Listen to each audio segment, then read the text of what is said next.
cost price, which is £1, and we brought them to benefit everyone. They're very beneficial. The author Maulana Ibrahim Sabi came last week, and he brought the books. Mashallah, a lot of people have liked it, and alhamdulillah, I've been through it. Mashallah, it's very beneficial. So you can purchase a copy from the back. Also, we have a few gifts, inshallah. Our brother Harun, he's brought for everyone. Alhamdulillah, he's been doing this for the past 2 years. Allah Ta'ala reward him tremendously. Also, this we take one per family instead of taking one each, because we've got very limited gifts to be given out. Also, for those brothers who are new to this place, we have the wuzu khana and the toilets located downstairs. And inshallah, after that break, which will be approximately 15 minutes, we can meet with the ulamas if you need to ask anything which we're shy to ask in front of everyone. You can go to the back. Also, there's some forms in the back you will fill out. And the benefit for these forms, when you give your contact information, then when you leave from here, we're going to make a WhatsApp group. And alhamdulillah, we've been doing this for the past 3-4 years.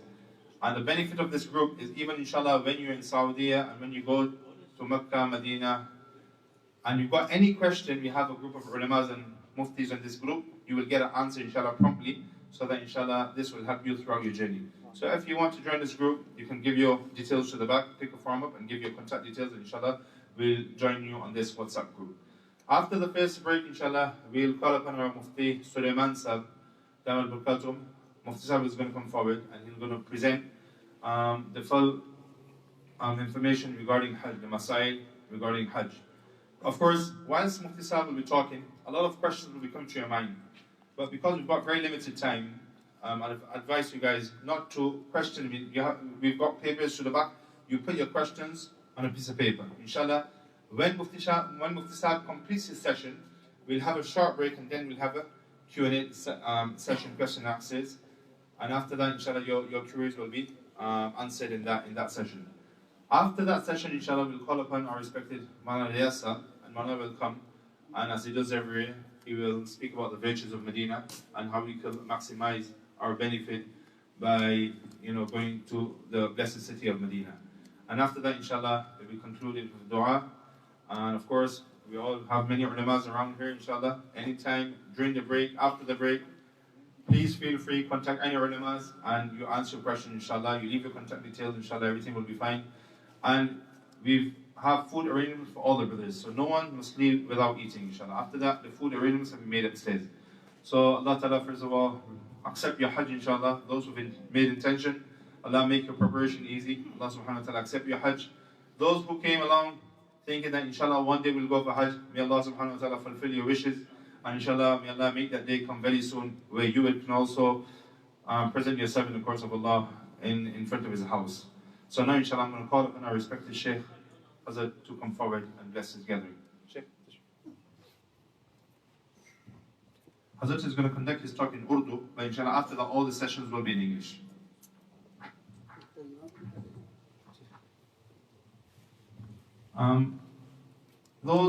How many brothers don't understand Urdu? Just put your hands up, please. Yani, jo Hazrat Urdu nahi samajhte, was that, sorry. Those who don't understand Urdu, can you please put your hands up? So that we'll not have to have a session with translation to the back. If there's a need, we'll make translation. Inshallah, brothers go in the corner, we'll make translation for Hazrat to stop, and then after that we can come together. The corner on your right hand side.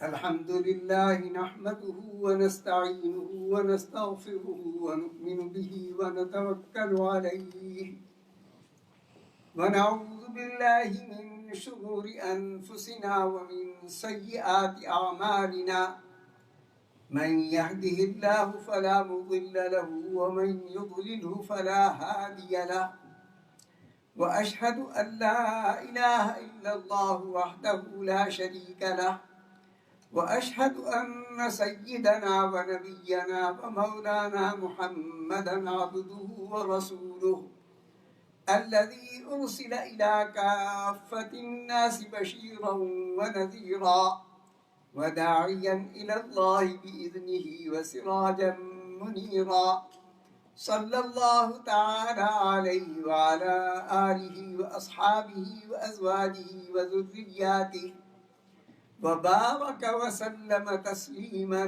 کثیرا کثیرا. اما بعد فاعوذ باللہ من الشیطان الرجیم. بسم اللہ الرحمن الرحیم. وَلِلَّهِ عَلَى النَّاسِ حِجُّ الْبَيْتِ مَنِ اسْتَطَاعَ إِلَيْهِ سَبِيلًا وَمَنْ كَفَرَ فَإِنَّ اللَّهَ غَنِيٌّ عَنِ الْعَالَمِينَ. وقال تعالى إن الصفا والمروة من شعائر الله فمن حج البيت أو اعتمر فلا جناح عليه أن يطوف بهما ومن تطوع خيرا فإن الله شاكر عليم.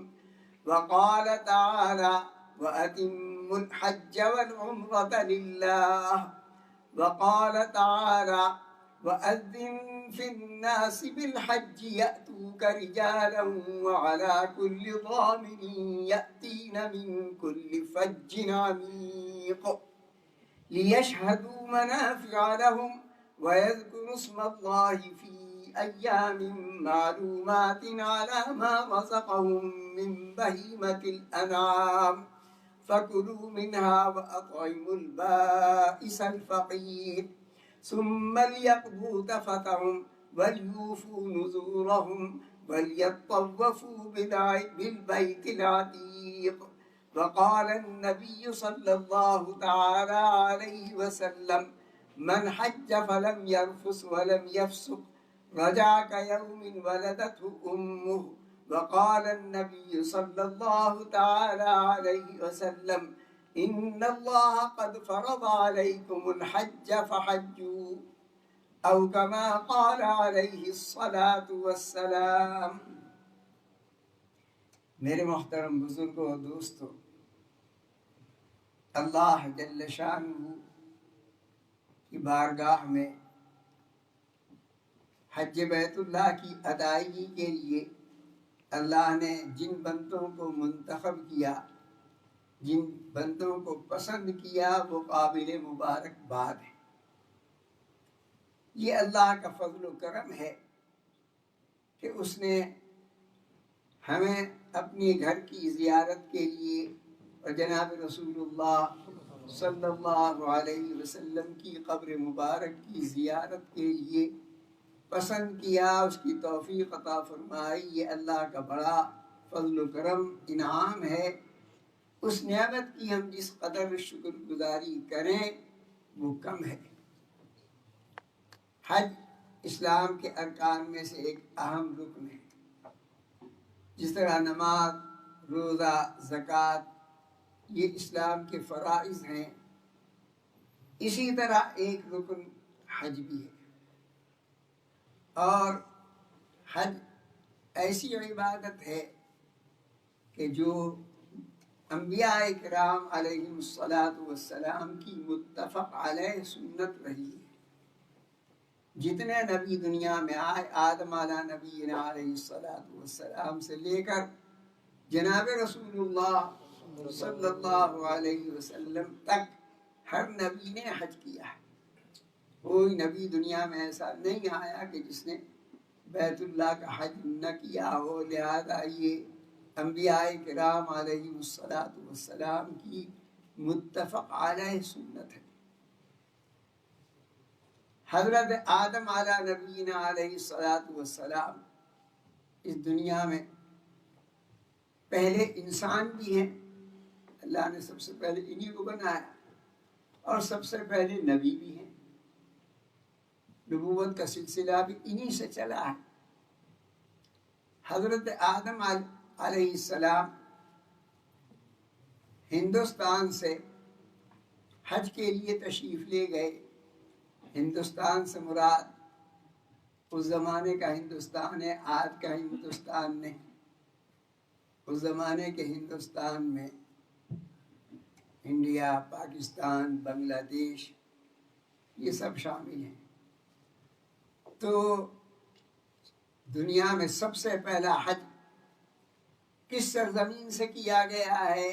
انڈیا کی سرزمین سے، ہندوستان کی سرزمین سے آدم علیہ السلام نے سب سے پہلے حج کیا، اور جب آدم علیہ السلام حج کے لیے تشریف لے گئے اور طواف کیا تو اللہ جل شانہ نے فرمایا کہ تم سے 7,000 برس پہلے اس بیت اللہ کا طواف فرشتے کر چکے،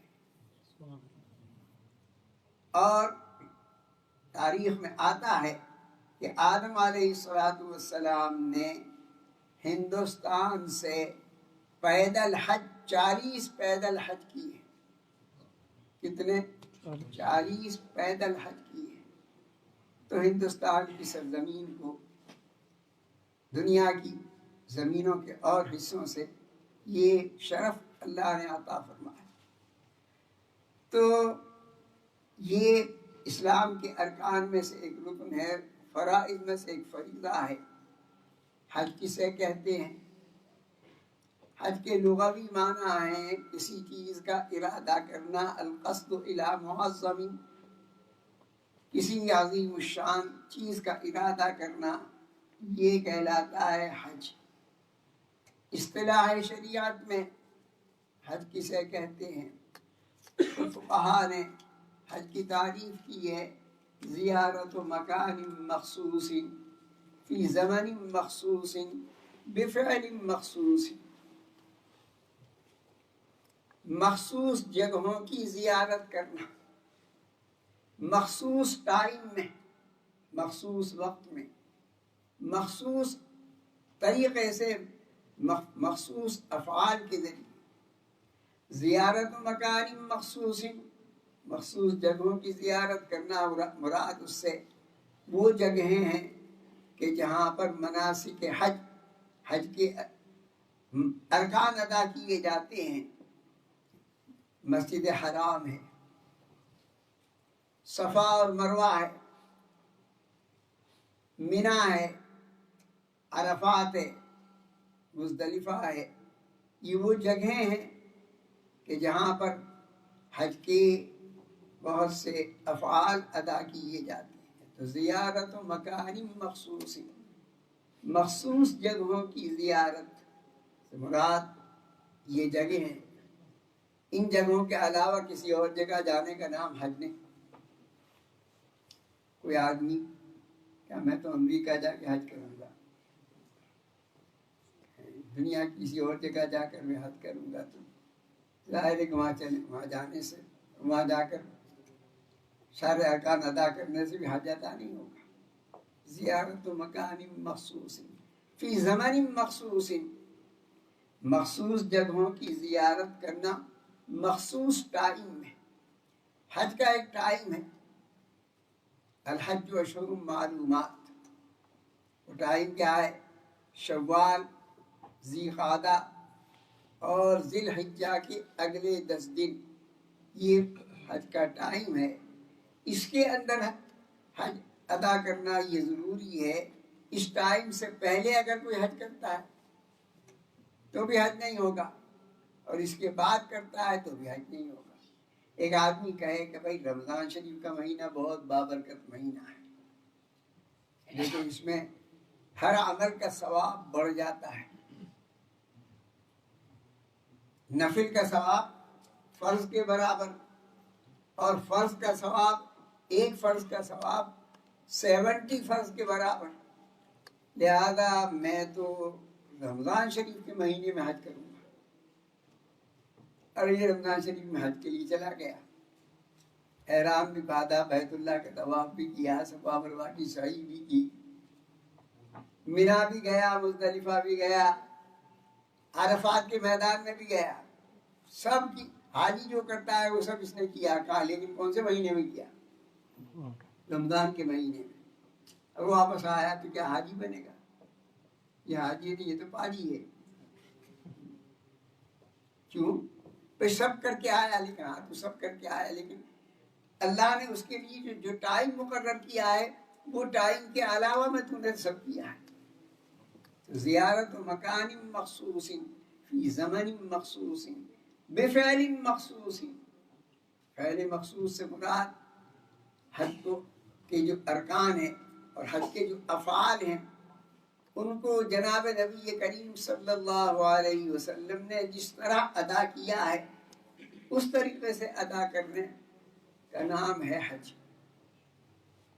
تو ارکان اسلام میں سے ایک رکن ہے اور اس کی بڑی اہمیت ہے، تمام انبیاء کرام علیہ السلام کی متفق علیہ سنت ہے۔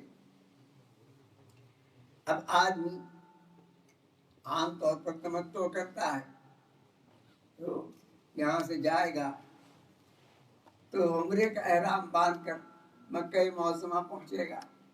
مکہ معظمہ پہنچنے کے بعد پہلے عمرے کے ارکان ادا کرے گا۔ عمرے کے ارکان کیا ہیں؟ بیت اللہ کا طواف، صفا مروہ کی سعی اور حلق یا قصر، سر منڈوانا یا بال کتروانا، یہ 3 چیزوں کا نام ہے عمرہ۔ تو یہ عمرہ کرے گا اور عمرے کے بعد عام طور پر لوگ تمتع کرتے ہیں، اب یہ حلال ہو جائے گا، مکہ معظمہ میں حلال ہو کر رہے گا اور 8 ذی الحجہ کو پھر دوبارہ حج کا احرام باندھے گا۔ مکہ معظمہ کے دوران قیام، وہاں ٹھہرنے کے زمانے میں آدمی کو اپنے اوقات کی بہت زیادہ حفاظت کرنی چاہیے۔ آدمی کا کوئی لمحہ، کوئی سیکنڈ فضول کاموں میں یا غلط کاموں میں یا گناہ کے کام میں ہرگز خرچ نہ ہو، اللہ کی عبادت میں، اللہ کے ذکر میں، اللہ کی یاد میں۔ اور وہاں کی مخصوص عبادت، افضل ترین عبادت بیت اللہ کا طواف ہے۔ مکہ معظمہ میں قیام کے دوران اللہ جتنی توفیق عطا فرمائے زیادہ سے زیادہ بیت اللہ کا طواف کیا جائے اور بیت اللہ کا طواف ترمذی شریف کی روایت ہے، عبداللہ ابن عباس رضی اللہ عنہما فرماتے ہیں کہ حضور اکرم صلی اللہ علیہ وسلم نے فرمایا کہ جو شخص بیت اللہ کے 50 طواف کرے، جو شخص بیت اللہ کے 50 طواف کرے، اللہ جل شانہ اس کے سارے گناہوں کو معاف کر دیتے۔ کتنی بڑی فضیلت ہے۔ وہاں کے قیام کے زمانے میں سب سے بہترین عبادت طواف ہے۔ جتنا ہو سکے آدمی اپنے آپ کو طواف میں لگائے اور زیادہ سے زیادہ طواف کرے، اور یہ فضیلت ایک ہی مرتبہ میں 50 طواف کرنے کے لیے کرنا ضروری نہیں۔ اہل علم یہ کہتے ہیں کہ مختلف اوقات میں زندگی بھر میں کبھی بھی 50 کا عدد پورا کر لیا تو انشاءاللہ یہ فضیلت حاصل ہوگی۔ لہذا آدمی اگر وہاں جاتا ہے تو اس کی کوشش کرنی چاہیے کہ کم سے کم اس کے اکاؤنٹ میں 50 طواف تو ہو جائے، تاکہ وہ اس فضیلت کا مستحق بن سکے۔ اور وہاں کے قیام کے دوران، مکہ معظمہ کے قیام کے دوران ہر فرض نماز باجماعت بیت اللہ میں، مسجد حرام میں ادا کرنے کی کوشش کریں، اور مدینہ طیبہ کے قیام کے دوران ہر فرض نماز باجماعت مسجد نبوی میں ادا کرنے کی کوشش کریں۔ حدیث میں آتا ہے کہ بھائی ہم یہاں فرض نماز اپنے گھر میں پڑھیں تو کتنا ثواب ملتا ہے؟ ایک نماز کا، ظہر کی نماز ابھی یہاں پڑھنے کے بجائے کوئی شخص گھر میں پڑھے یا گھر میں پڑھ کے آئے تو وہ کتنا ثواب؟ ایک نماز کا۔ اور یہی نماز اس نے محلے کی مسجد میں آ کر باجماعت پڑھی تو کتنا ثواب؟ 27 گنا۔ گھر میں پڑھی تو ایک ہی نماز کا ثواب، یہی نماز فرض نماز اس نے مسجد میں آ کر باجماعت پڑھی تو 27 گنا ثواب، یعنی ایک نماز کا کتنا ثواب ملا؟ 27 نمازوں کا ثواب ملا۔ اچھا، حضور اکرم صلی اللہ علیہ وسلم فرماتے ہیں کہ مسجد حرام کی ایک نماز کا ثواب، ایک فرض نماز کا ثواب 1,00,000 نمازوں کے برابر ہے۔ اچھا، تو کوئی شخص مکہ معظمہ میں اپنے روم پر یا کسی اور جگہ فرض نماز اکیلے پڑھ لیتا ہے تنہا منفردن، تو کتنا ثواب ملے گا؟ 1,00,000۔ اور وہی نماز مسجد حرام میں آ کر باجماعت پڑھتا ہے تو کتنا ثواب؟ 27 گنا، تو کتنے ہو گئے؟ 27 لاکھ۔ ایک نماز کا ثواب 1,00,000 کے برابر، باجماعت مسجد میں پڑھی مسجد حرام میں تو کتنا ثواب ہوا؟ 27 لاکھ ایک نماز کا ثواب۔ اور دن رات میں کتنی نمازیں فرض ہیں؟ 5۔ یہ 5 نمازیں ایک دن کی 5 نمازیں اگر وہ بیت اللہ میں مسجد حرام میں باجماعت پڑھتا ہے تو ایک دن کا کتنا ثواب ہوا؟ 1,35,00,000۔ ایک دن کی 5 نمازیں باجماعت اس نے مسجد حرام میں پڑھی تو کتنا ثواب ہوا؟ 1,35,00,000۔ یہاں زندگی میں پیشانی رگڑتے رگڑتے اس کی پیشانی بھی گھس جاوے تو بھی اتنا ثواب تو ملنے والا نہیں۔ اب وہاں جتنے دن قیام رہا، 8 دن 10 دن 15 دن، ساری نمازیں باجماعت مسجد حرام میں پڑھنے کا اہتمام کرنا چاہیے، تو ظاہر ہے کہ آدمی کو کتنا ثواب ملے گا۔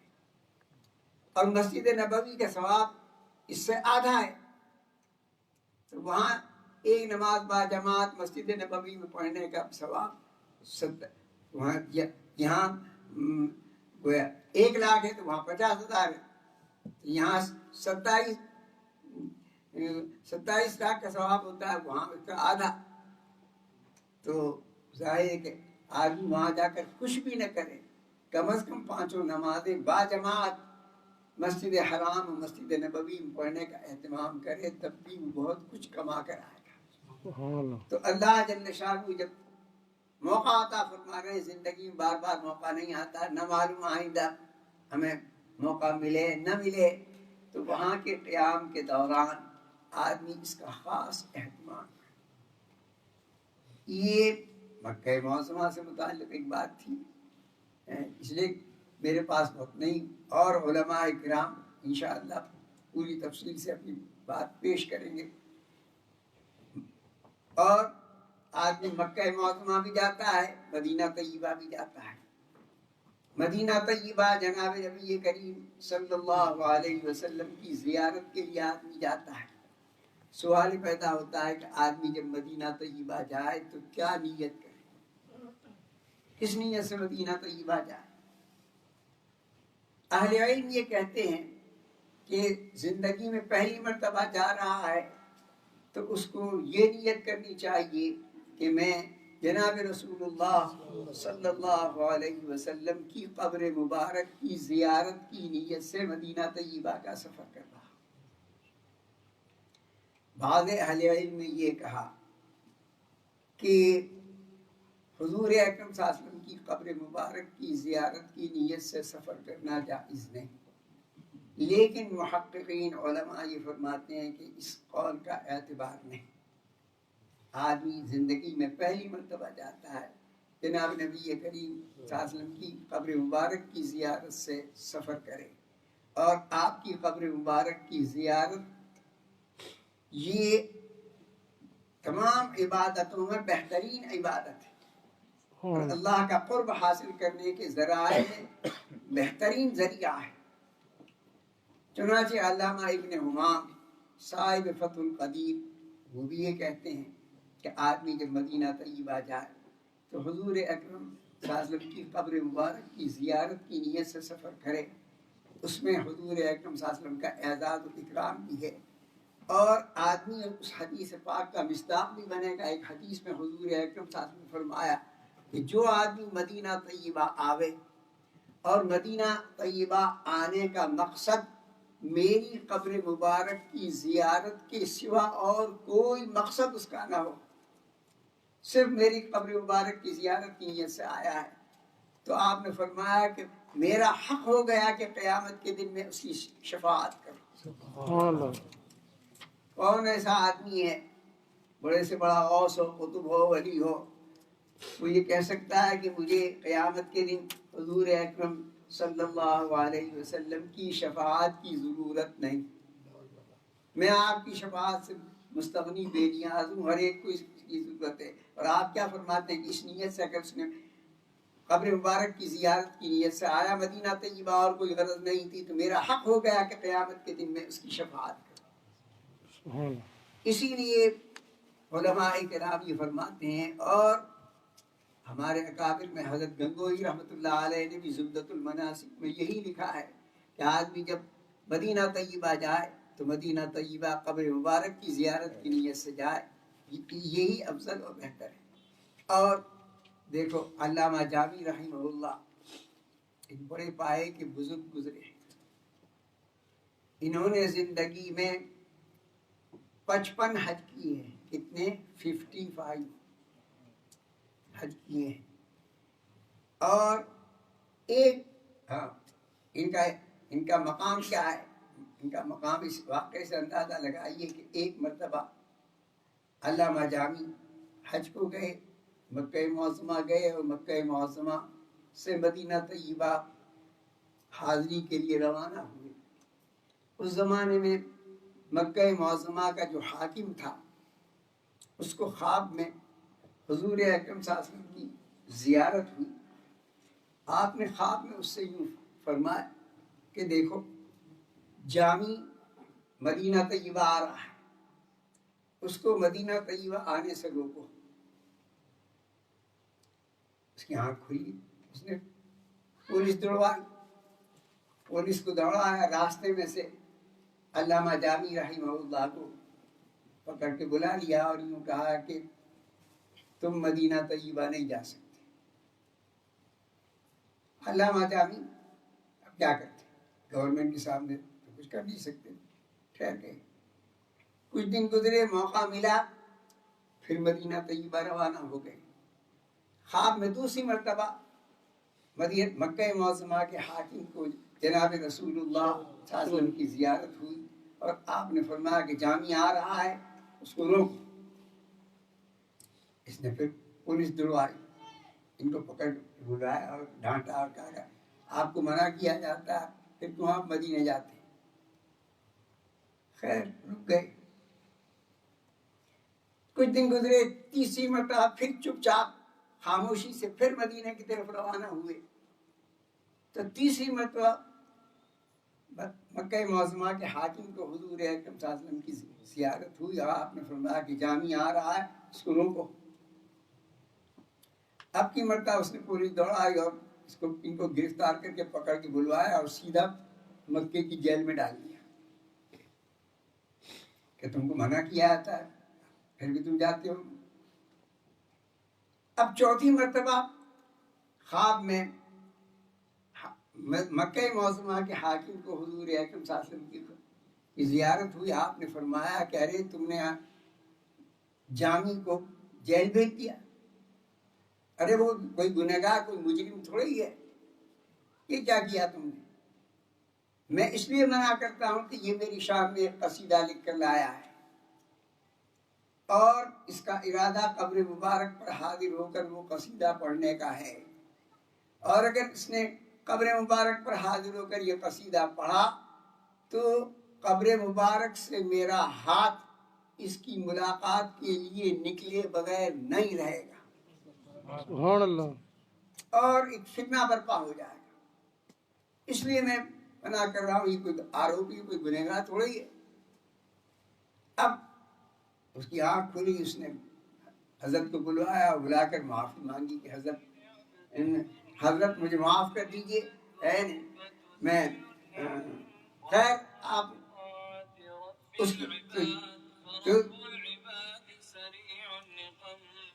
تو میں یہ عرض کر رہا تھا کہ یہ اس درجے کے آدمی ہیں اور 55 حج کیے ہیں، اور ان کا ہمیشہ معمول رہا ہے کہ جب حج کے بعد مدینہ طیبہ بھی، ہاں تو یہ ایک مرتبہ اپنے گھر سے اپنے وطن سے مدینہ طیبہ گئے، اور اس سفر کے اندر انہوں نے مکہ معظمہ کو بھی ٹال دیا، مکہ معظمہ نہیں گئے، صرف گھر سے مدینے گئے، مدینے سے واپس آئے۔ کیوں؟ اپنے آپ کو حضور اکرم صلی اللہ علیہ وسلم کی اس حدیث کا مصداق بنانے کے لیے کہ آپ نے فرمایا کہ جو آدمی اپنے گھر سے میری قبر مبارک کی زیارت کے لیے آوے اور اس کا اور کوئی مقصد نہ ہو تو میرا حق ہو گیا کہ قیامت کے دن میں اس کی شفاعت کروں۔ اس حدیث کا مصداق بننے کے لیے علامہ جامی نے اس سفر کے اندر مکے کو بھی شامل نہیں کیا۔ اور یہ علامہ جامی وہ شخص ہیں جنہوں نے 55 حج کیے ہیں، اور ہر مرتبہ سفر حج سے واپسی پر یہ فارسی کے بڑے اچھے شاعر ہیں، فارسی کے بڑے اچھے شاعر ہیں، اور ان کا معمول تھا کہ جب مدینہ طیبہ سے واپسی ہوتی تو الوداعی سلام، رخصتی کا سلام پیش کرنے کے لیے قبر مبارک پر جاتے، اور صلاۃ و سلام پیش کرنے کے بعد فارسی کا ایک شعر پڑھتے تھے، یا سیدی و مولائی من می روم تجھے فرمائی، یا سیدی و مولائی من می روم تجھے فرمائی، اے میرے آقا اور میرے سردار، اب میں حج کر کے اور مدینہ طیبہ کی زیارت کر کے گھر جا رہا ہوں، آپ کا کیا فرمان ہے، کیا ارشاد ہے، آپ کیا فرماتے ہیں؟ ان کو قبر مبارک سے جواب ملتا تھا، بوطن رفتنت مبارک باد بسلامت روی و باز آئی، کہ تم کو اپنے وطن واپس جانا مبارک ہو، اللہ صحیح سلامت لے جاوے، اور آئندہ سال صحیح سلامت تم کو دوبارہ لاوے۔ یہ قبر مبارک سے ان کو ہر سال جواب ملتا تھا۔ جس سال ان کی وفات ہوئی اس سال یہ آخری سلام پڑھنے کے لیے آپ کی خدمت میں پہنچے، روضہ مبارک پر صلاۃ و سلام پیش کرنے کے بعد یہ کہا کہ یا سیدی و مولائی من می روم تجھے فرمائی، آقا میں جا رہا ہوں، آپ فرمائیے آپ کا حکم کیا ہے؟ اندر سے قبر مبارک سے جواب آیا، وطن رفتنت مبارک باد بسلامت، تم کو اپنے وطن کی واپسی مبارک ہو، اللہ صحیح سلامت تم کو وطن لے جائے، اپنے گھر لے جائے۔ یہ نہیں فرمایا کہ بسلامت روی و باز آئے، آئندہ سال دوبارہ آنا تم کو نصیب ہو، یہ بات نہیں فرمائی۔ علامہ جامی رحمہ اللہ سمجھ گئے کہ یہ میری زندگی کی آخری حاضری ہے، اب آئندہ سال حج سے پہلے ہی میری موت واقع ہو جائے گی۔ چنانچہ ایسا ہی ہوا، دوسرے آئندہ سال حج سے پہلے ہی علامہ جامی رحمہ اللہ اس دنیا سے رخصت ہو گئے۔ میں آج یاد کر رہا تھا کہ مدینہ طیبہ میں آدمی جائے، پہلی مرتبہ جا رہا ہے تو یہی نیت کرے کہ میں جناب نبی کریم صلی اللہ علیہ وسلم کی قبر مبارک کی زیارت سے سفر کر رہا ہوں، تاکہ اس حدیث پاک کا مصداق بن جاوے۔ یہ چند ضروری باتیں سمجھ میں آئیں، میں نے آپ کے سامنے عرض کر دی۔ دیگر علماء کرام آپ کو پوری تفصیلات، احرام کس طرح باندھا جائے گا، عمرہ کس طرح کیا جائے گا، پھر عمرے کے بعد حج کس طرح کیا جائے گا، پھر مدینہ طیبہ پہنچ کر صلاۃ و سلام پیش کرنے کا کیا طریقہ ہے، یہ ساری چیزیں تفصیل سے سمجھائیں گے۔ آپ غور سے سنیں، اس کو یاد رکھنے کی بھی کوشش کریں اور اس کے مطابق عمل کریں، اس لیے کہ حج زندگی میں فرض کی حیثیت سے ایک ہی مرتبہ ادا ہوتا ہے۔ آدمی زندگی بھر حج کرتا رہے، وہ سارے حج اس کی نفل شمار ہوتی ہے۔ اور عبادتوں میں تو تکرار ہے، آپ نے ظہر کی نماز ابھی پڑھی، کل کو پھر زوال ہو جائے گا تو زوال کے بعد آپ پھر ظہر پڑھیں گے، ابھی عصر کی نماز آپ پڑھیں گے، کل عصر کا ٹائم گا پھر پڑھیں گے، رمضان شریف کے روزے ابھی آپ نے رکھے، آئندہ رمضان آئے گا پھر رکھیں گے، زکوٰۃ ابھی آپ نے ادا کی، آئندہ سال پھر زکوٰۃ ادا کریں گے۔ تو اور عبادتوں میں اور فرائض میں تکرار ہے، اور جب تکرار ہے کئی مرتبہ ہے تو مان لو کہ کبھی کوئی کسر کمی کوتاہی رہ گئی، آدمی دوسری مرتبہ اس کو ٹھیک ٹھاک کر سکتا ہے، لیکن فرض کی حیثیت سے हज जिंदगी में सिर्फ एक ही मर्तबा अदा किया जाता है, लिहाजा अगर उसके अंदर कोई कमी कोताही रह गई तो वो कमी कोताही हमेशा बाकी रहेगी, फिर उसकी तलाफी तदारुक, उस कमी को दूर करने की कोई शक्ल नहीं। तो ये इतना अहम फरीज़ा है और ज़िंदगी में फ़र्ज़ की हैसियत से एक मरतबा अदा किया जाता है। आदमी को चाहिए कि मसाइल सीखे, सीखने के बाद उसकी मशक करे, प्रैक्टिस करे और उन मसाइल की रोशनी में अपना हज अदा करे ताकि हज सही तरीके से अदा हो। अल्लाह जल्ल शानु आपको तौफीक भी अता फरमाए, आपके इस सफ़र को आसान भी फरमाए और अल्लाह जल्ल शानु इस सफ़र हज को कबूल भी फरमाए। वहाँ जाकर आपको तमाम मनासिक हज सही तरीके से अदा करने की तौफीक भी अता फरमाए और फिर अल्लाह जल्ल शानु उनको कबूलियत से भी नवाजे। ये चंद बातें जहन में आई, मैंने आज कर दी है। अल्लाह हम सबको तो अमल की तौफीक अता फरमाए। व आखिरु दावाना अनिल हम्दुलिल्लाहि रब्बिल आलमीन। जज़ाकुमुल्लाह खैर। हज़रत ने बड़े मोहब्बत भरे अंदाज से मदीना पाक और मक्का मुअज़्ज़मा का कुछ जिक्र फरमाया। अल्लाह ताला हमें सबको उसकी हकीकत नसीब फरमाए। Brothers, without any delay, we're going to move on with the program. Brother Safaraz is going to come around to distribute some pens and papers. Brother Abdurrahman, please collect one if you need any.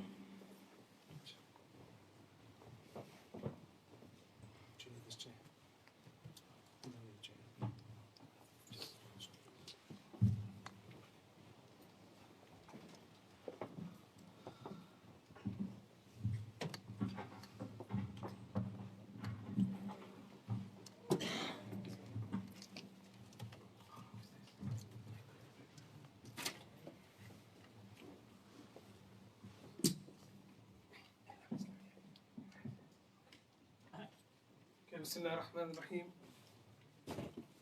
Alhamdulillah. My dear respected brothers and elders, Allah subhanahu wa ta'ala has given all of us the opportunity to sit here and learn about Hajj, and some of you will be blessed to take part in this journey in the coming days. So inshallah, when you actually set up from here, you have three intentions that you can choose from. Either you can do something which is called Hajj Tamattu, Hajj Qiran, and Hajj Ifrad. Most of you, and the groups that go from the UK, all do Hajj Tamattu. So our focus today will be on Hajj Tamattu. If anybody is doing Hajj Qiran or Hajj Ifrad, they can meet us later on, and Mufti Saab or the Imam Saab will discuss a few things with them in regards to that. But our focus today will be on Hajj Tamattu. So Hajj Tamattu basically is that a person, he sets off from the UK, from England, putting on the ihram or coming into the state of ihram, which I'll mention a little bit more about in a bit, and he sets off and he performs the Umrah ritual. After that, he comes out of the state of ihram, and then when it comes close to the days of Hajj, 8th of Dhul Hijjah, he again adorns the cloth of ihram and comes into the state of ihram from Mecca, and then he partakes in the ritual of Hajj, and then he, which comes to an end by comes to an end after the 5 days after stoning, which more will be mentioned. So Hajj Tamattu basically means you do Umrah. After that, you come out of the state of ihram, and then a day before you leave for Mina or the morning, you adorn the ihram again, you come in the state of ihram again, you perform the Hajj, and then you come out of the state of ihram again. Okay, now few things I'll mention about when we leave from the UK. Okay, so these are things that we should take into consideration so that our journey goes smoothly. Make sure that you have copies of your passport. You leave some here, you take some with you as well, just in case. You have certificates that you need for your vaccinations and other things.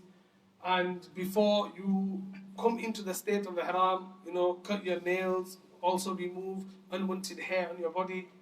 And you can also make 2 rakah nafil salah before leaving home for safar.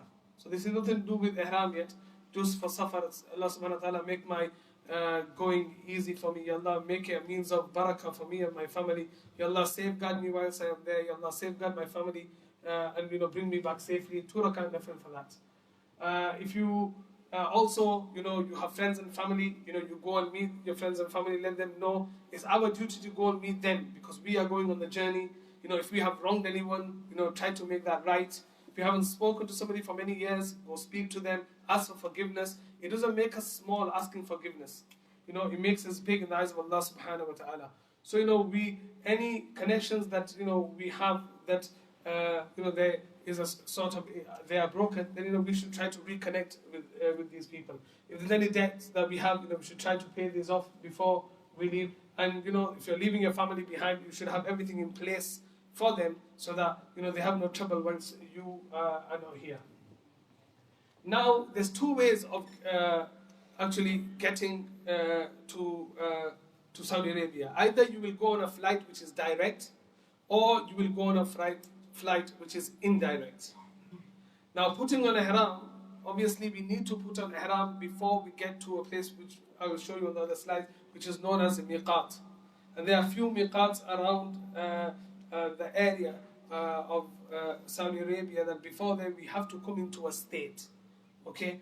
Now, what I usually say, practically, what is the best thing to do or how to put on the ihram is that if you are going on a direct flight, okay, if you wear your ihram from home, meaning you wear your bottom part of your ihram, which I will show you in a bit, if you wear your bottom part of your ihram from home, and you also read your salah from home. So read your salah from home, you can read salah in your normal clothes, because you are not in the state of ihram, and you wear your bottom half of your ihram, and thereafter you can wear a shalwar kameez or a jubba like this on top. You go to the airport, and then once you're at the airport, you do your checking in, you send your bags through, you get into your plane.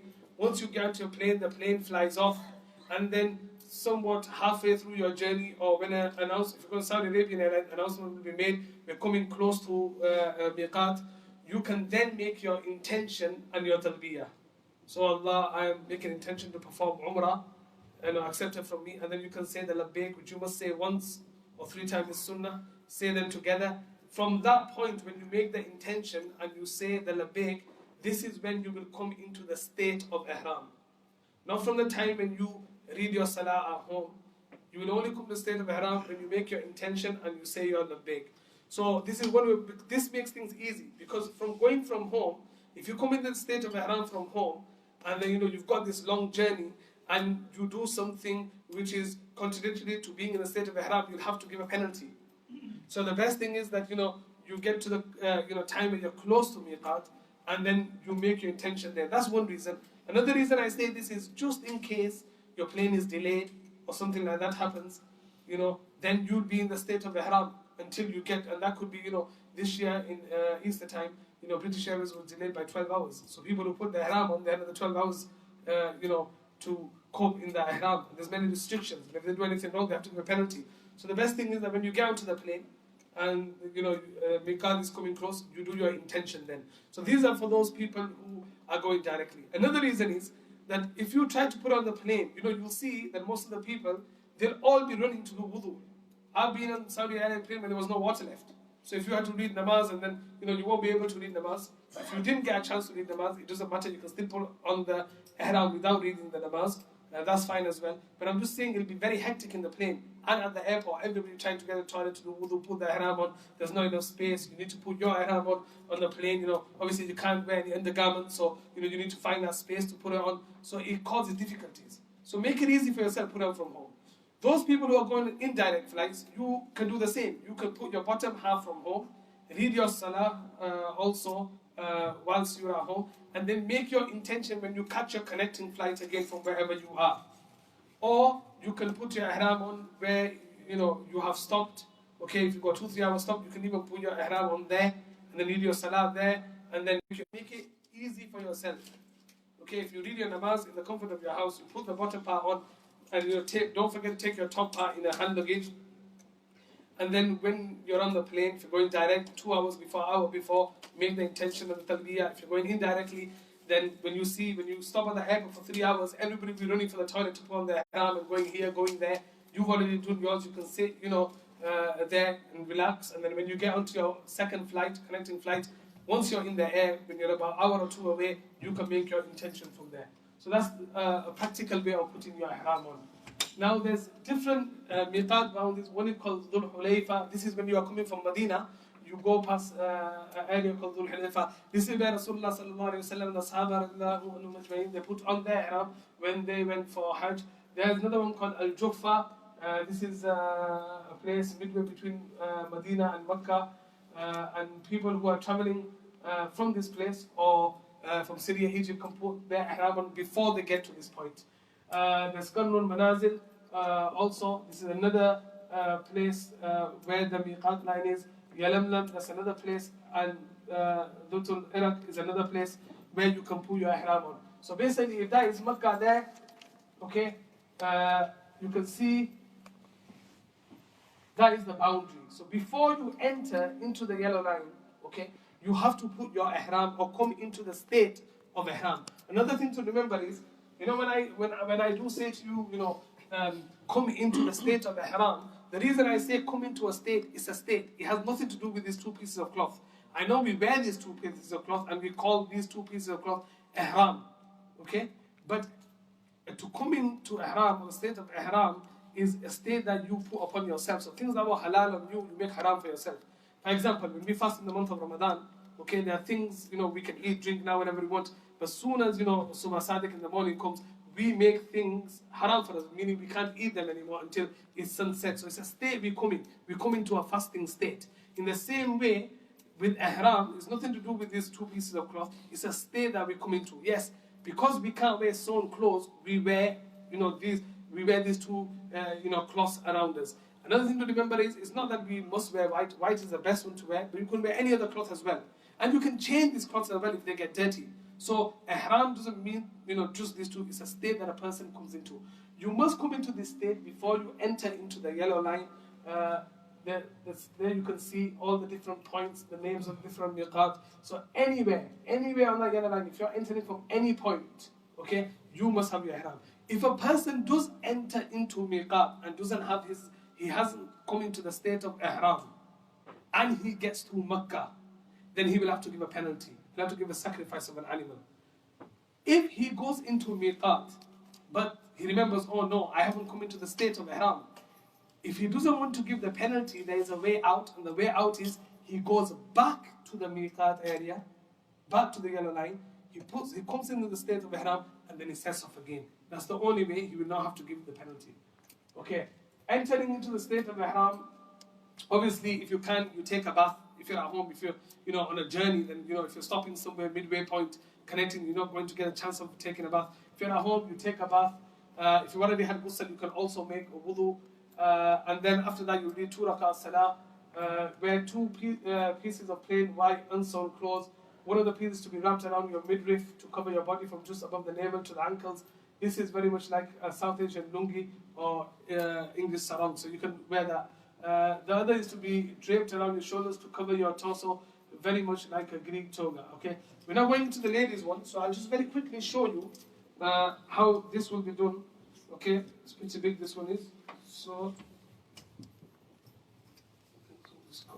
but anyway, just very quickly I will show you. So basically, you'll wear one that goes across the bottom. Obviously, it'll be shorter than this. And you can tie it whichever way you feel is best for you. You can tie it. So one will go from your navel all the way down, and the other one will just go over your shoulder like this, and you can put one cloth over it like this. So they have two pieces that you will have. Obviously, tie it. You can put a belt there. There's no harm in putting a belt to keep it secure. The top part you can pin it with a pin if you want as well. But you can't wear no undergarments under it. Okay. Another thing. So you can put some before you come into the state of ihram. Before you do your niyyah and talbiyah, you can also what you can do is that you can also put on some itar on your body. Okay, because after you come in the state of ihram, you cannot put any itar on, so you can do that before. You need 2 rak'ah namaz for ihram, which is nafil, and then in the first rak'ah, you can read Qul Ya Ayyuhal Kafirun, and in the second rak'ah, Qul Huwallahu Ahad. If you don't know these two surahs, you can read any other surahs. After you've read the namaz, you're still not in the state of ihram. You will not come in the state of ihram until you make intention, which you can be doing in Arabic or English. I make an intention to perform Umrah, make it easy for me, accept it from me. If you're doing it on somebody else's behalf, then you need to mention that, if you're doing Hajj, or you're doing Umrah for somebody else, then you need to mention their name. I'm doing it for this person. Once you do the intention, and then you read the labbaik, okay? To read it at least once is compulsory, 3 times is sunnah. Once you finish reciting the labbaik, this is when you will come into the state of ihram. Now, all the things, some of the things that you could do before, cut your nails, obviously, and remove unwanted hair, these and many other things, have become something that you cannot do no longer. Okay? You have now entered the state of ihram. All the restrictions that come with apply from this point onwards. Okay? Note, until you recite the talbiyah, that you become in the state. Only when you recite the talbiyah, you will come in the state of ihram. So things that are prohibited when you're in obviously ihram is hunting, because back in the days they used to hunt for food. Having any connection with your spouse, putting fragrance on, wearing sewn clothes, makeup, and things like that, putting mehndi on, abusing, swearing, things like that. Obviously, shaving, clipping hair from any part of the body. Okay. Another thing is that you must keep the central part here, your tassel here, it must be left open. That's why the best slippers to wear are the flip-flops. They're the best one to wear, because that's anonymously between all the ulama, they state that you can wear them. Obviously, there are some that say you can wear different type ones, but there's ikhtilaf in there. Some say you can wear them, some say no, you can't wear them because the ankle also need to be left open. So the best slippers to wear to stay away from any, ikhtilaf of the ulama is the flip-flops. They're the best ones to wear. Okay? Men cannot cover their face or the head when they're in ihram. Okay? Ladies, they'll be told that they can cover obviously the head, but the face should not be covered. So but it's also wajib to do cover in front of non-mahram, cover their face. So they wear it like a hat and a cloth to go over it, like that. Okay? Do not cause harm to any Muslim. Very important in the state of ihram. Things that are permissible. You can wear sunglasses, watches. You can do miswak. If you want, carry your documents, have a money pouch. All these things are allowed in the state of ihram. Okay, you can use an umbrella to shadow yourself. When you go in a car, that's not counted as covering your hair. So you can do this. Now we're going to move on to the guide of Umrah. So that was to do with ihram. How you put on the ihram, where you need to put it on from, things that are prohibited, things that you are allowed to do. So now that you've come into the state of ihram, you'll fly, you'll get to Jeddah. If you're going to Jeddah first. If you are going to Medina, obviously you will have no ihram on. You'll put your ihram on when you go towards Makkah from Dhul Hulayfa, and your group guys will tell you more about that. But those people who are going to Makkah, you'll arrive in Jeddah. Once you arrive in Jeddah, the formalities take very long time, most of the time. So you need to remember, it is not in the hand of your group leader or whoever's taking you. Sometimes you can get out from the formalities at the airport within 2 hours, 3 hours. Sometimes it could take 6, 7, 8 hours. Your group leader cannot do anything about it. So if you pester him a million times, he's not going to make anything better or faster. Because he absolutely has no choice. Because he has to wait for the transport which is provided by the muallim. It's not in his hand to do anything. So, you just got to be, this whole safar is about doing sabr. Allah subhanahu wa ta'ala will put you through the paces. And you'll have many tests on the way. You've got to show Allah subhanahu wa ta'ala that I've only come to please you. This is what labbaik means. Oh Allah, I am here. Throw whatever you want at me. I'm only here to please you. So, we need to have this mentality before we leave. Anything happens, anyone says anything, we've got to do sabr. We've got to stay away from any arguments and things like that and do sabr. We're here to please Allah, and that's my only intention. So, the formalities can take a very long time at the airport. Then, what I'm going to do now is that there's many slides explaining how to do Umrah. I'm going to practically show you, and then I'll go over the slides again, and then at the end I'll recap again. So that way I think it'll work much better. So now when you set off to the airport, from the airport, when you set off towards, going towards Makkah al-Mukarramah, you'll get in a coach, your group guide will take you, and after a while you'll make a stop. The reason you'll make a stop is that your group leader needs to give all your passports to the muallim office. Because from the time you get out from the airport, okay, when you get your passport stamped, till the day that you return, you will not see your passports. Your passports, your group leader will take and he will hand it over to a muallim who will keep it safe till the day that you return. Because if you had it or they let the passports out to the people, say people kept their own passports, there's about 3 million people. Imagine people losing them and then not getting to go home. So they have this very good way of keeping passports, is that they keep in a safe place for everyone who goes. Imagine the preparation, everything that goes into it. They keep all the passports. So when you go off towards Makkah al-Mukarramah, you stop in one place. Your group leader, he'll already collected your passports, he'll go and give it to the muallim, he'll get a sign off. This can also take time, because it's not only going to be your group going to the muallim, because he's in charge of all the European groups, so that could take 2 hours just stopping somewhere after 15 minutes going on the coach. Once that is done, then you will proceed towards Makkah. And on the way, we need to remember, we need to recite Labbaik as much as we can. We need to tell Allah, we're here for you. So as many a times you can recite Labbaik, you recite Labbaik. If you don't know the Labbaik, then I advise you that you learn the Labbaik before you go, or take a book so that you can read in Arabic. The Labbaik must be read in Arabic when you come into the state of Ihram as well. The intention can be done in English, but the Labbaik should be read in Arabic. Obviously, if somebody doesn't know Arabic at all, then obviously you can read it in English, but preferably it needs to be in Arabic. Now, when you get to Makkah al-Mukarramah, your group leader will take you to your hotel, relax there. Because you've had a long journey, you'll be tired. Don't rush to go to the haram. Take your time, have something to eat, have a rest. Because you need to remember, this is only the beginning. You've got the days of Hajj coming. So, take a rest. Make sure you're fit enough, you're not tired. Then you can go off and to perform your Umrah. If you're staying in Azizia, same thing, or Sisha, same thing. When you get to your hotel, your group leader will tell you that at this particular time, we'll be leaving in a coach to go to Makkah because it's about 4 miles out. So be ready. So take a rest, have something to eat. Now, when you're in your hotel and you've rested and everything, and you're going to go to perform Umrah, and you feel like, I feel a bit dirty, I've been in the coach, I've used the toilets there, I want to have a ghusl, you can have a ghusl. You can have a ghusl. But as long as you don't lose any perfume or any shower gel or anything like that, it's fine. You can even change your cloths of ihram, because the cloths really don't have much to do with it, it's the state that you are in. So you can even change the cloth that you are wearing.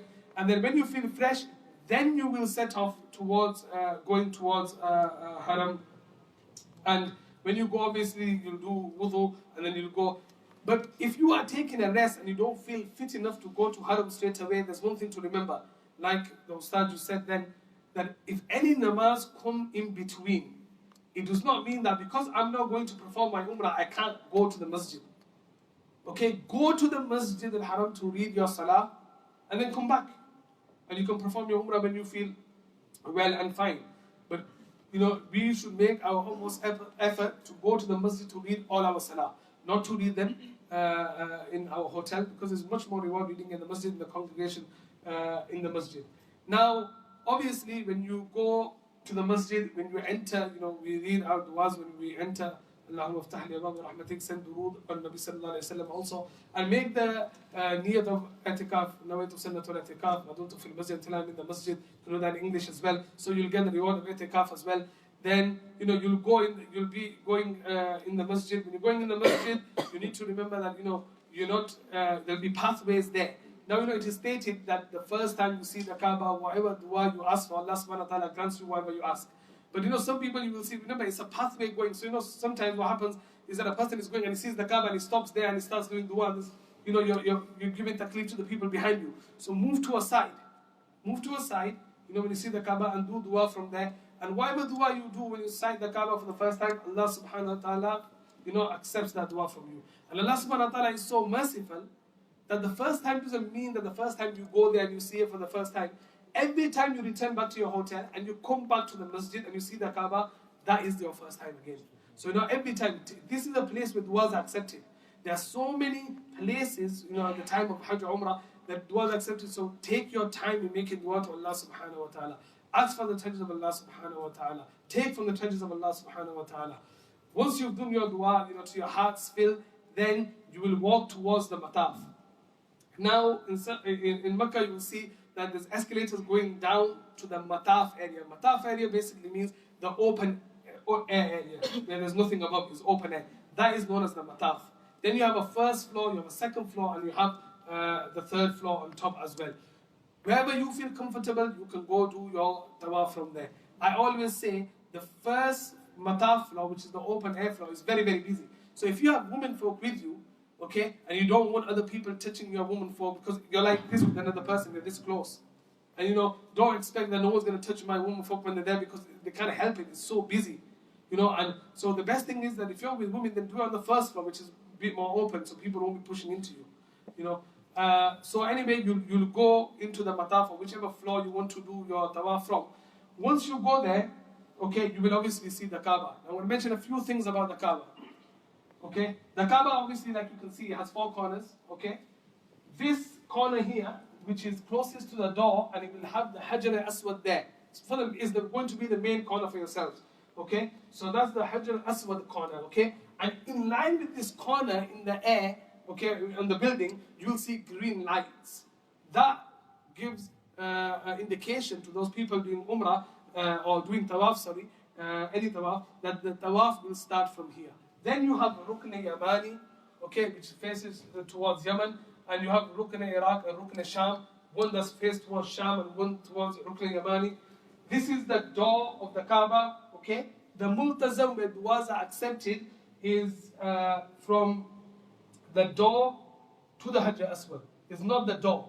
It's from the door, from here. So this little gap here is called multazam, not the door. About the multazam, whatever dua you do at the multazam, Allah subhanahu wa ta'ala accepts that dua. There's a hadith of Rasulullah sallallahu alayhi wa sallam, and he went to a sahaba and he stated that whatever dua you do at multazam, it is accepted. And then Rasulullah sallallahu alayhi wa sallam said to him that whatever dua I have done at the multazam has been accepted as well. This sahaba then passed this dua on to, passed this hadith on to the next sahaba. And like this, it continued. The Sahaba said to the next person that, you know, Rasulullah told me that, you know, he did dua at the multazam, whatever he asked for was granted. I am telling you that whatever dua I did at the multazam has been accepted. Like this, it goes on. It's called musalsalat. Like this, it came. The teacher that was here now, you know, we did hadith with Sheikh Mufti Masruddin Sahab, and he told us this hadith that he had received in a chain from Rasulullah, and he told us, in our class, he told us as well that, you know, that he told us one of the when we were doing the hadith of Muslim Salat, that when he went to Multazam and he did dua to Allah, he heard from Rasulullah from the Sahaba that whoever does dua here, the duas are accepted. And he said to us that whatever dua he has done here has also been accepted. And he passed this on to us. I am telling you that my teacher told me this, he all the chain going up. I'm telling you that whatever dua Allah subhanahu wa ta'ala give me the ability to do at the multazam, Allah subhanahu wa ta'ala accepted that as well. So, you know, if you can. But when you're in the state of ihram, do not go near the Kaaba, because nowadays there's so much perfume on the Kaaba that it will get you. And if the perfume gets onto you, you know, you have to give a penalty. So when you're in the state of ihram, stay away. Any other time you come for nafil tawaf and you see the opportunity, you can go and, you know, to the multazam and you can make a dua there. You will see loads of people fighting to kiss the black stone. Okay, now you need to remember, when did Rasulullah kiss the black stone or do ishara towards it? The only time he kissed the black stone is when he was doing tawaf. Besides him doing tawaf, he did not go and kiss the black stone. And Umar says that, you know, he pointed towards, was at Multazam, at Hajar Aswad once, and he said that if it wasn't for me seeing Rasulullah kissing you, I would never have kissed you, you're only but a stone. So the only time we should really be kissing the black stone or doing istilam to it is when we're doing a tawaf, not out of that. So you see people pushing, trying to kiss the black stone, you know, this is no sunnah or anything like that. Okay, and if you're harming other people, this is haram. Okay, so you've got to be wary of these things. You have a place which is called Maqam Ibrahim, which will be about down here. It has the footprints of Ibrahim alayhi salam in there when he was building the Kaaba. The part of the stone, you know, his footprints were in there. Also, he read, you know, Maqam Ibrahim Musalla, where he actually read Salah towards the Kaaba, he completed making the Kaaba. This is called, you'll see a place like this going around, this is called the Hatim. Okay? And the reason for having that place is because the Kaaba at the time of Ibrahim alayhi salam never looked like this, what we see it today. It was very different. Okay? He had two doors. The doors were lower down. He had the door at the bottom. He had the door at the back as well. People used to enter from one door, come out from the other door at the back. That's how it used to be at the time of Ibrahim alayhi salam. Obviously, at the time of Rasulullah, you know, flood came. It was damaged. They need to rebuild it. So when they were going to rebuild it, Muhammad didn't have enough money. Okay, a shipment was, you know, in Jeddah. They went there. They bought the necessary tools, but they didn't have enough halal money. So they had loads of haram money, but they had respect for the Kaaba. Even the mushrikeen, they had respect for the Kaaba. They didn't have enough halal money to build the Kaaba how it was. So what they did, they built the Kaaba like we see it today, and they said, when we have more money, halal money, we'll build it, how much we have left. You'll see that the Hatim goes very, it goes around a lot. But in reality, the part of the Kaaba is only 1 meter from here. The rest wasn't the part of the Kaaba. They just made it like that because it's so busy in there. So, but it's only really 1 meter from this wall is part of the Kaaba, the rest isn't. Obviously, after Rasulullah sallallahu alaihi wasallam, he told Aisha, if it wasn't for your people accepting Islam just recently, I would have made the Kaaba like it was at the time of Ibrahim alayhi salam. Because after Fateh Makkah, he told Aisha that, but I'm worried because they just accepted Islam and they think that I'm trying to change the Kaaba because they would have not seen it. Some of them would have not seen it how it used to be at the time of Ibrahim alayhi salam. So the ulama, the story goes on. I'm not going to go into it. But now it stays like this. Okay, so it's always, because somebody can say, how come they don't change it now? But there's something behind. If anybody wants to know, can ask a break and I'll finish it off. But so you'll see the Kaaba like this. Now, Rukn-e Yamani is a gap open there as well. Nowadays they have a gold strip going there, and they also have a gold strip going down here. If it's a possibility for you, you can touch the Rukn-e Yamani with your hand, with your right hand. You can stroke it. But remember, when you're in state of ihram, it's got a lot of itar there, so I'll stay with it. If it nafils tawaf, you can go and touch it, okay? You'll see some people putting their hands up here as well. Rukn Yamani, you don't put your hand up or anything like that. But when you are doing tawaf, obviously you need to praise Allah subhanahu wa ta'ala. There are no such du'as, okay, that on the round 1 say this, round 2 say this, round 3 say this dua. You get them in books, but there's nothing from hadith.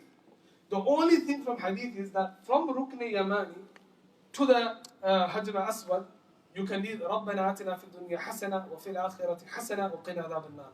The rest of it, there's no dua in sunnah, anything like that. You can read whatever you like.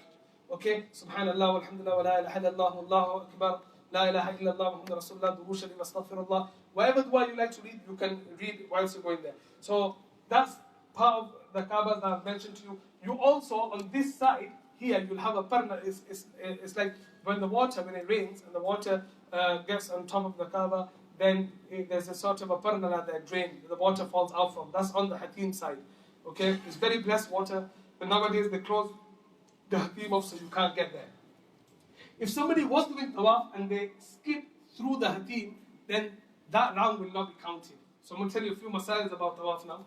So when somebody is doing tawaf and they skip through, so you have to go around the Hatim. Very important. Otherwise your tawaf will not be, it won't be a complete round. Tawaf, okay, is a combination of 7 rounds. 1 round is called a shout, and all 7 together is called the tawaf. You must have wudu when you are doing tawaf. You cannot do tawaf without having wudu. If somebody did do tawaf without having wudu, he has to give a penalty, an animal in sacrifice. So you must have wudu.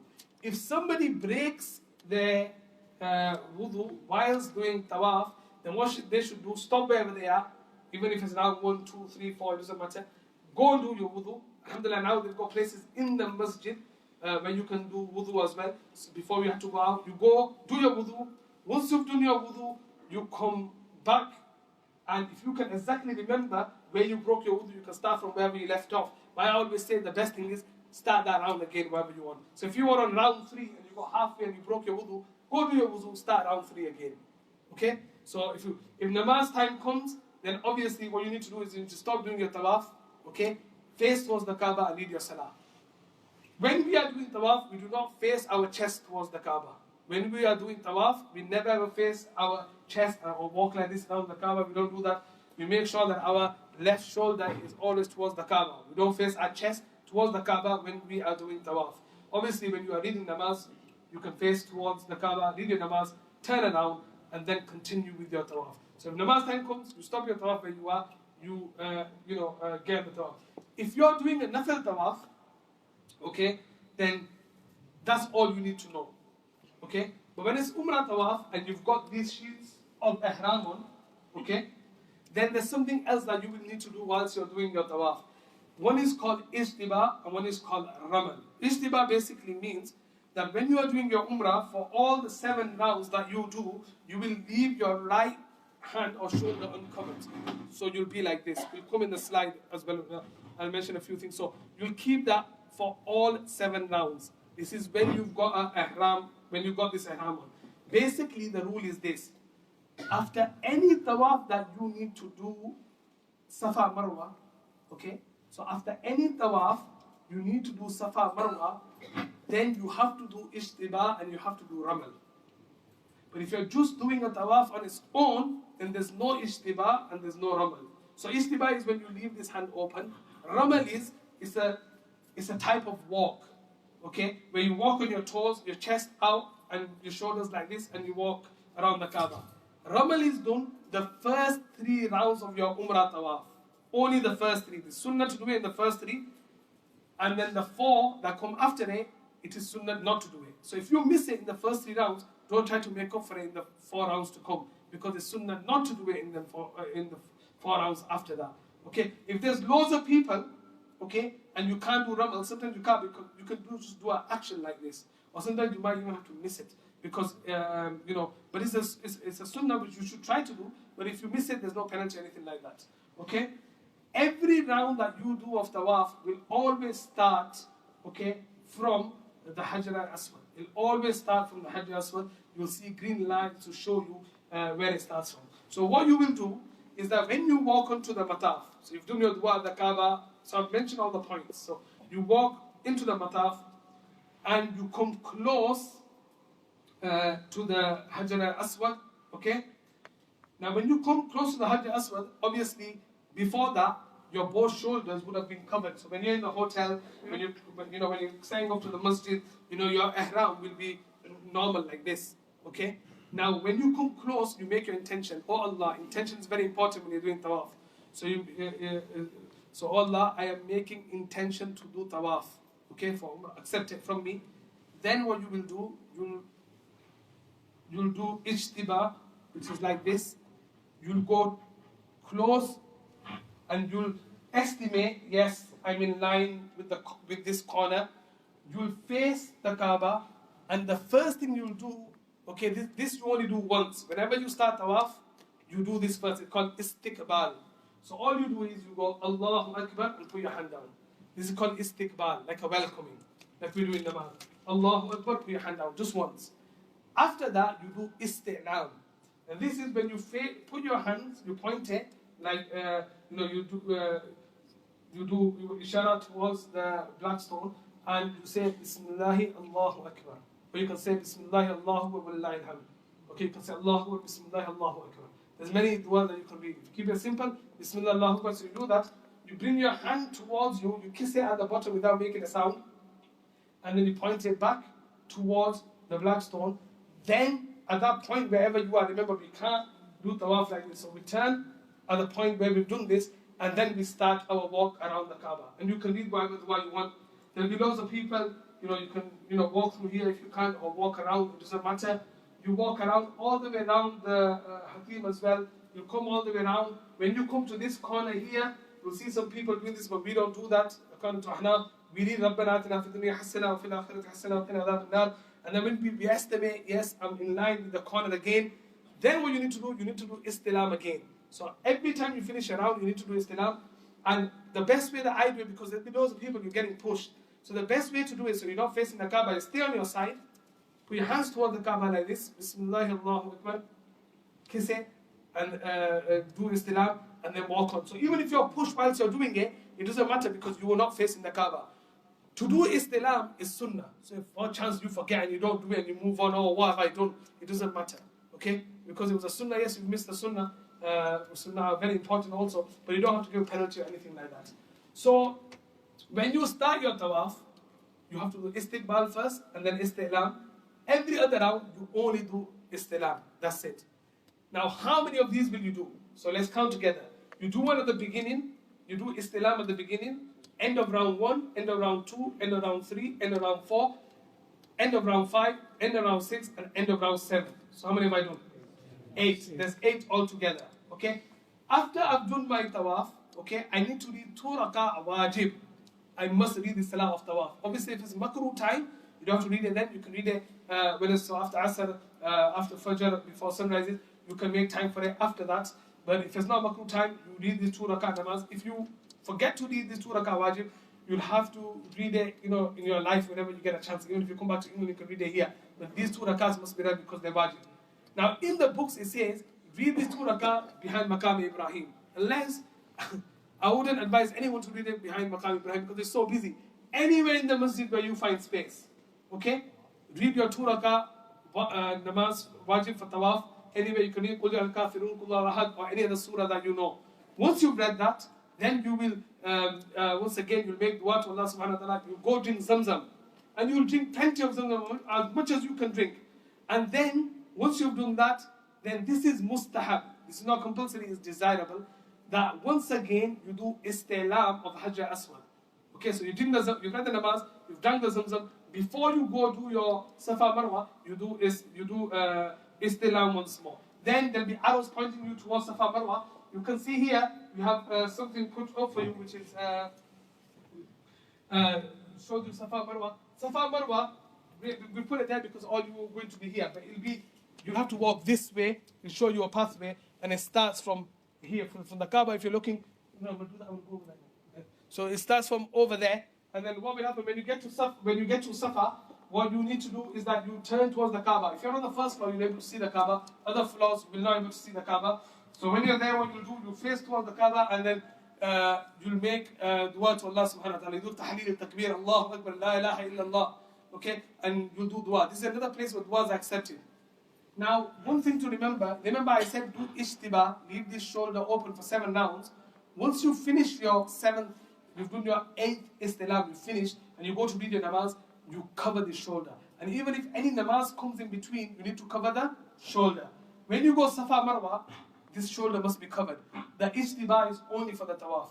So you've done the dua, and then you start walking. When you start walking, you can read any dua here as well. Okay, any dua. When you start, you can say, Inna Safa wal Marwa min sha'airillah, Safa Marwa, the signs of Allah subhanahu wa ta'ala.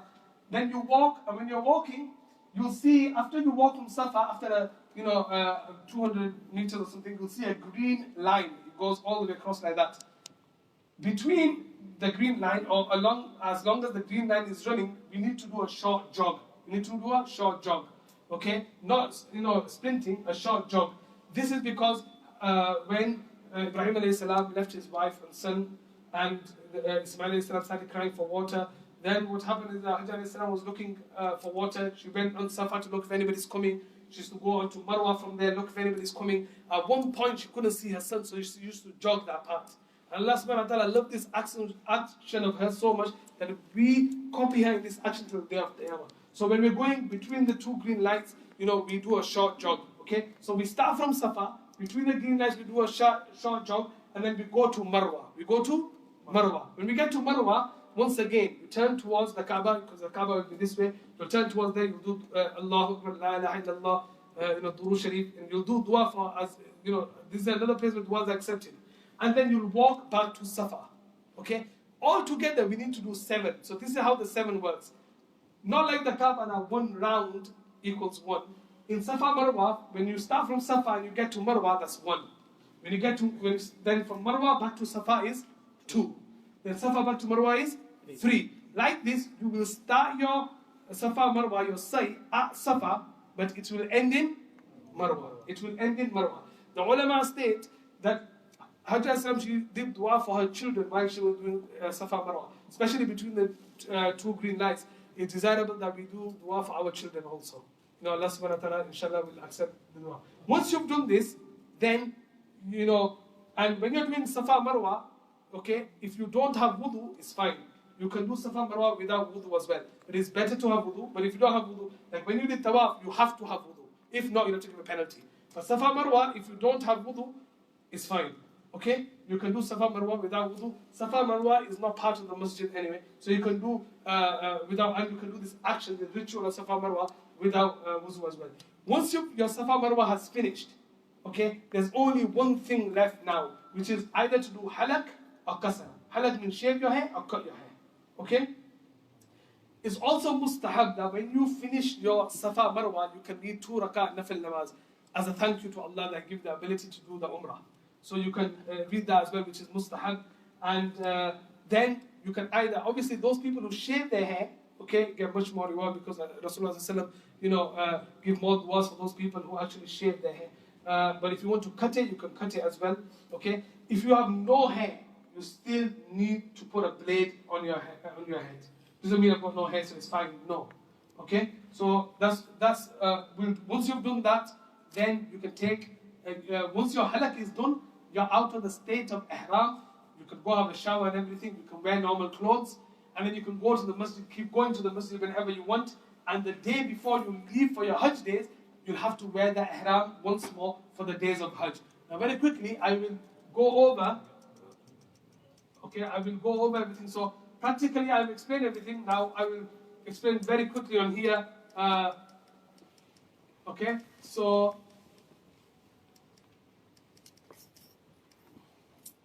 I've explained when you arrive to Saudi Arabia, from Jeddah to Mecca, okay, you'll get coupons, keep them safe, but your group leader will do that. This is when you enter the masjid, okay? If you're staying in Misfala, you'll enter, okay? Does it have a light on it? You'll enter from a door which is a King Fahd door, or Babu, and if you're in Ajyad, you enter from King Abdul Aziz door, okay? Okay, when you see the Kaaba, you make dua, Allah Akbar, la ilaha illallah, make other duas that you have as well, because duas are accepted. These are the points that I've mentioned: Rukn Yamani, Hajj Aswad, Rukn Iraqi, Rukn Shami. Down there is, if I go down there, this moves up here, right? No. This is Maqam Ibrahim, which will be down here. That's the door of the Kaaba, Hajj Aswad. That's Rukn Yamani. I mentioned all of that. Okay? This is the person who's doing Ishtiba.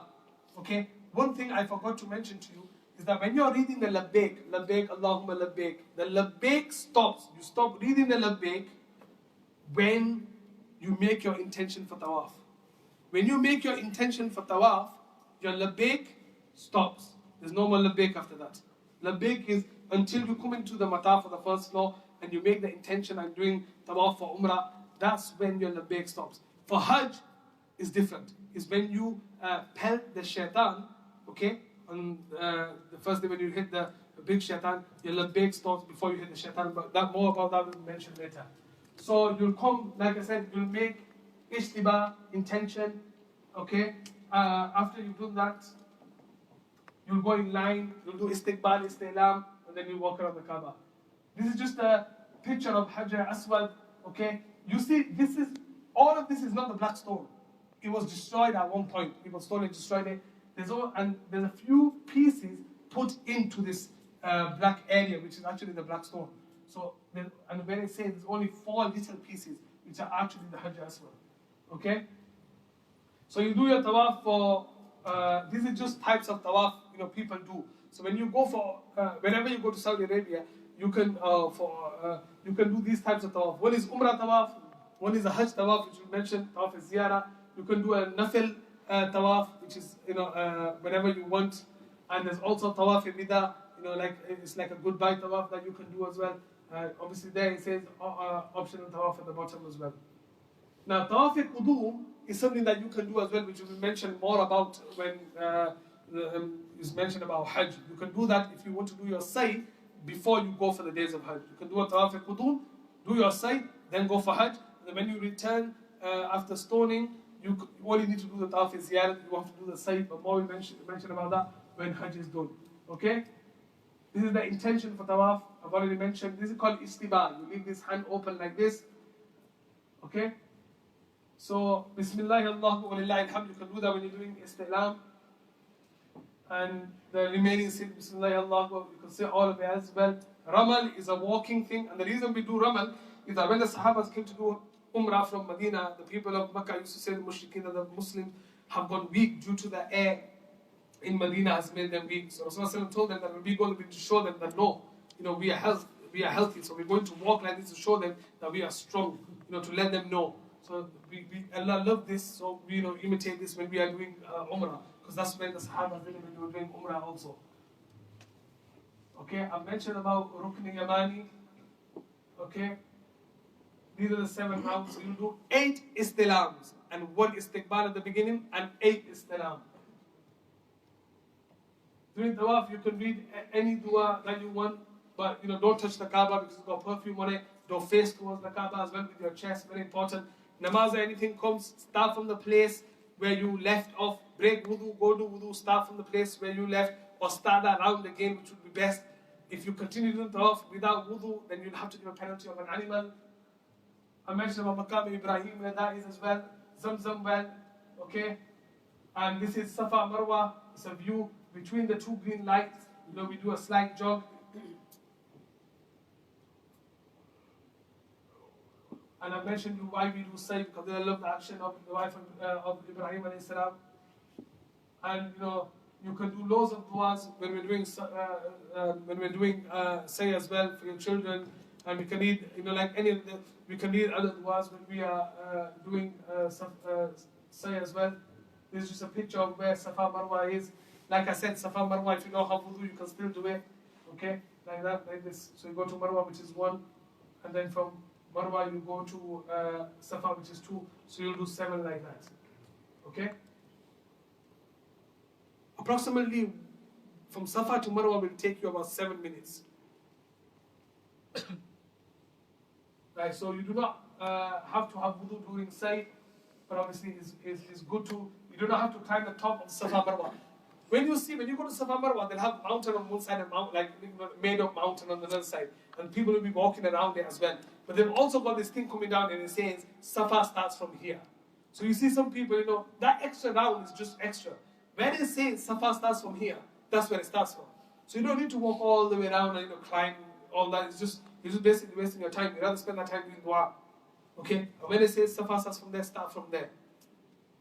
Okay? Then obviously 3 things you need to remember which are to do when doing Umrah. Okay? Number 1 is to make intention for tawaf. Number 2, do tawaf yourself. Okay? Safa Marwa you do, and then halak and kasar. Okay? Either cut or shave. And then once you've done that, you'll stay in Makkah al-Mukarramah. You'll do du'as. You can do how many nafil tawafs you want.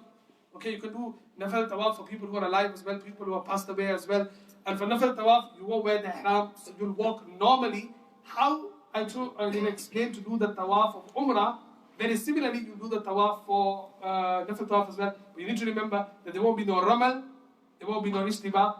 You'll still do the istiqbal, istilam, 7 rounds. Once you finish your tawaf, nafil tawaf, you read 2 rakat namaz. That's it. You don't have to go to Safa and Marwa.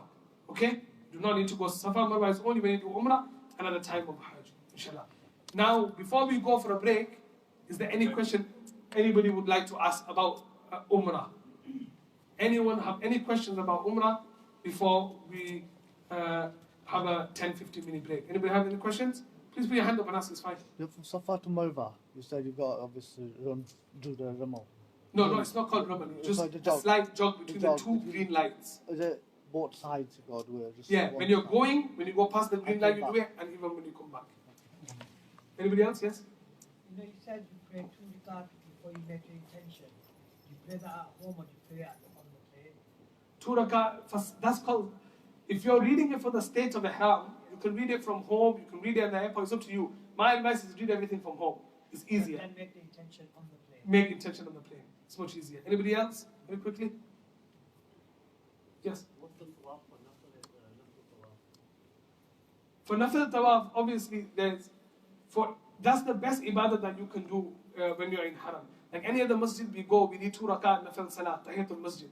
For haram, okay, rather than reading 2 rakat tahiyat, it says that we should do a tawaf.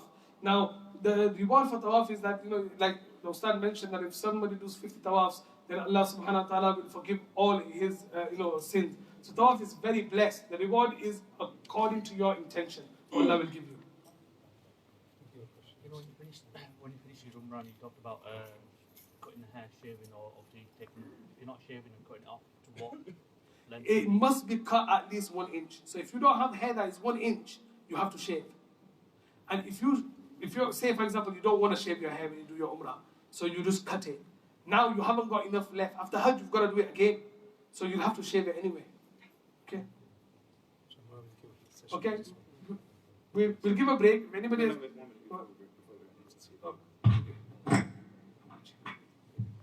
And before we break, mashallah, I went through the Umrah session. So before we move on to Hajj, we're going to have an assessment. How many guys have understood Umrah? Right. Okay guys, mashallah, This slide, we'll email it to you. But before that, I just want to share some personal experience we've had. When you guys go to the airport, Malala mentioned several stars from the airport. The first few things I'd like to mention. If possible, change some pounds to riyals from over here. Because the first thing you need to do when you go to the airport, first of all, when you get off the plane, you'll be escorted in a massive hall. And you might think, okay, this is time for immigration. But then they'll just tell you to sit, and you'll be waiting until, of course, the Hajj leader, they get further instructions to move on. So you might think, so always remember, at every juncture, you just be patient, find a comfortable seat. If you've got your spouse with you, make sure you go for comfortable. If you've got some snacks, enjoy yourselves. Just think that you're on a picnic. There's no need to rush because you still have about 11 hours to go. So then from there, they'll move you, and you think, okay, time to go to immigration. You'll go to another hall, and again, they'll tell you, okay, sit here now. So you think, So again, once you expect all these things, it's not like a normal terminal. You just go straight in, immigration, luggage, and you're out. No. You stay in that hall, you'll be moved to another hall. Because you got to remember, millions of people are coming in on a daily basis. So, they've got to accommodate for everyone. And, you see some big glasses on the other side, people from Somalia on the other side, people from India on the other side. They'll be shaking, they'll be wearing, mashallah, everyone will be doing the big.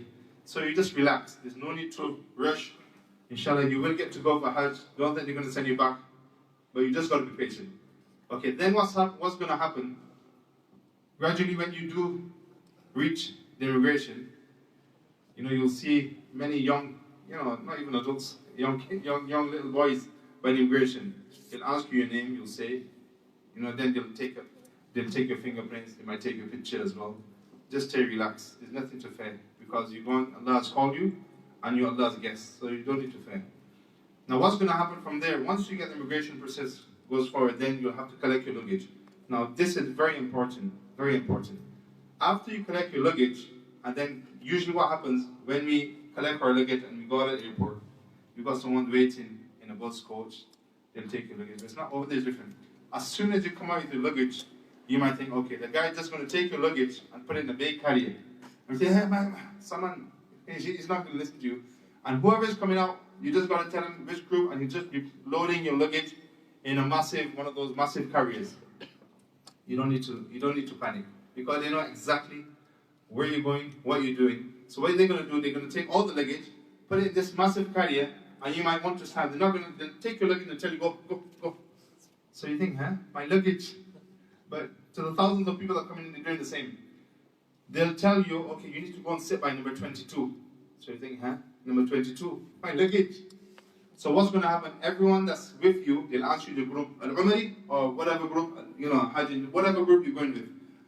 They'll say, okay, what's your group number? So every group number will be given a number. Like, for instance, some Hajj International will be given number 10. This group will be given number 20.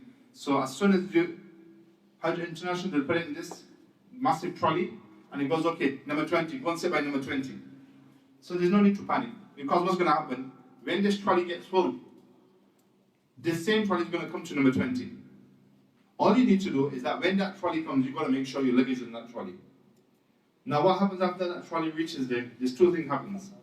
First of all, they take your luggage and either put it on the floor, which doesn't usually happen. They leave the luggage on the trolley because they know that all the luggage in this massive trolley thingy, about good 50, 60 suitcases, they belong to this group. Now your group will be given a place to sit. Now brothers, that sitting is just there to give the Hujjaj rest.